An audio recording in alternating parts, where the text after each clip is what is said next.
Hello! Running a choir is one of the most rewarding things that you can do, but let's be honest, it can also be exhausting.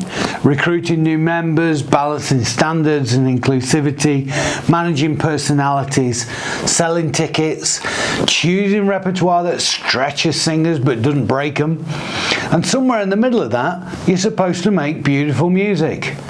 If that all sounds familiar, you're in the right place. Welcome to the Ambitious Choir.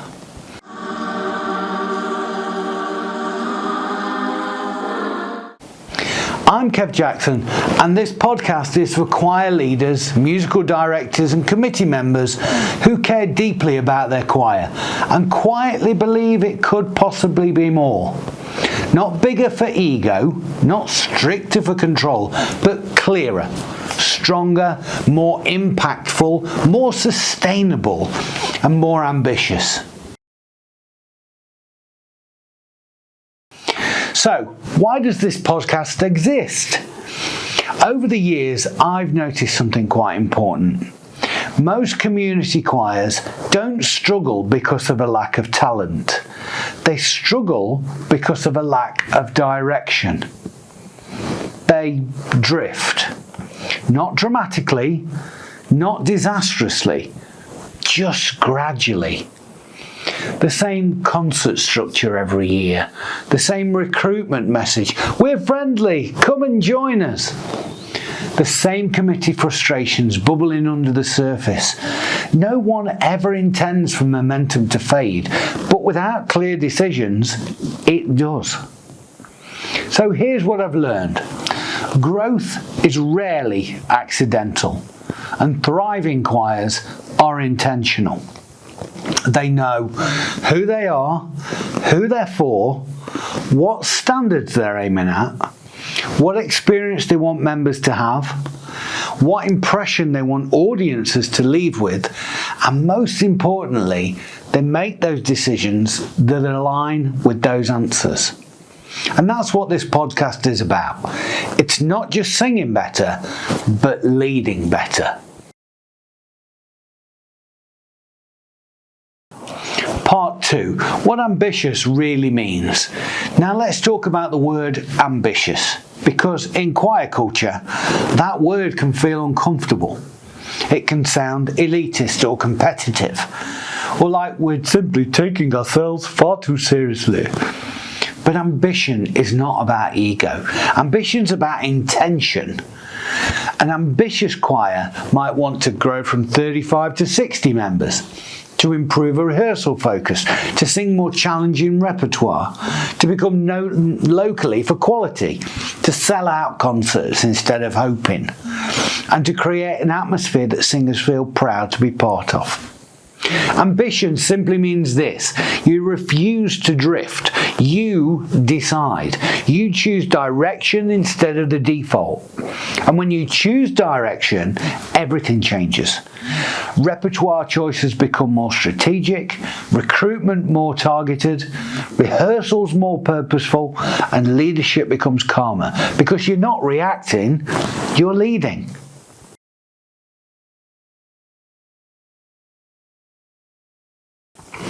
Part 3, the 3 shifts that every ambitious choir makes.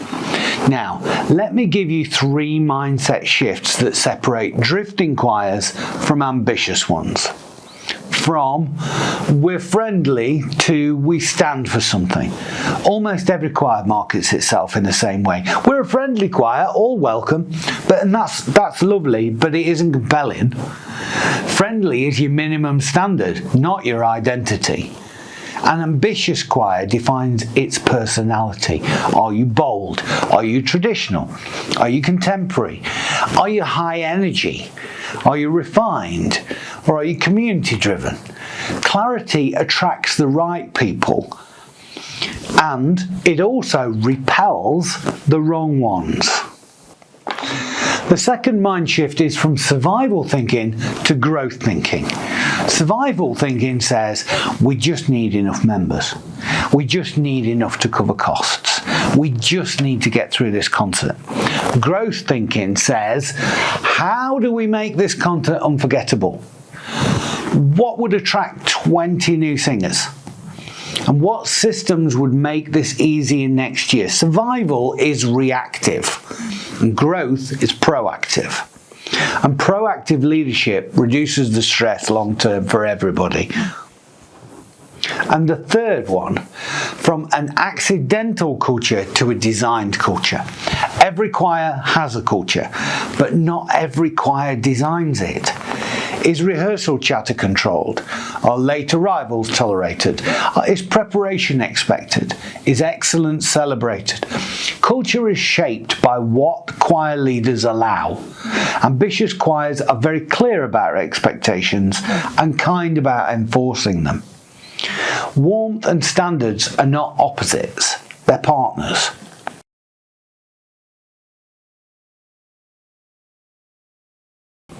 Part 4, so what will you get from this podcast? So here's what you can expect from the ambitious choir. Practical episodes, strategic thinking, clear frameworks, and absolutely zero fluff.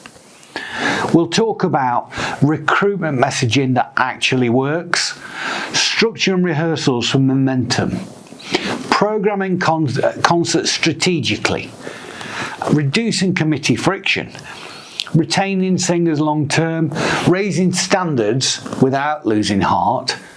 Now, some episodes will be short and tactical, some will go a bit deeper, but all of them will help you think more clearly about how you lead. Because confident leadership is contagious.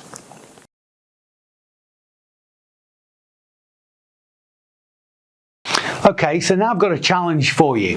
Before we finish, I want to leave you with one simple challenge. Imagine your choir 1 year from now. If it were truly ambitious, what would be different? Would it have more members, a stronger sound, better attendance, higher confidence, fuller audiences, or a clearer identity? Now ask yourself, have you decided that direction, or are you just hoping it happens? Hope is not a strategy, decision is. And today could well be the moment you decide.